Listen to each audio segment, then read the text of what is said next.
Binaha ang ilang bahagi ng Mindanao dahil sa malakas na ulan na dulot ng easterlies.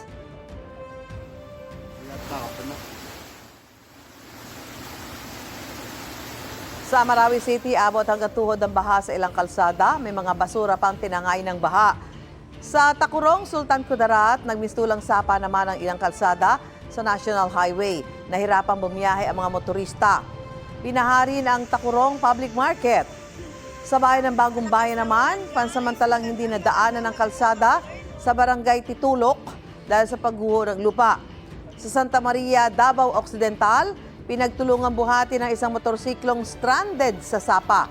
Inilikas naman ng LGU ang mga nakatira malapit sa Sapa at Ilog dahil sa masamang panahon. Gusto mo bang mauna sa mga balita? Mag-subscribe na sa GMA Integrated News sa YouTube at tumutok sa unang balita.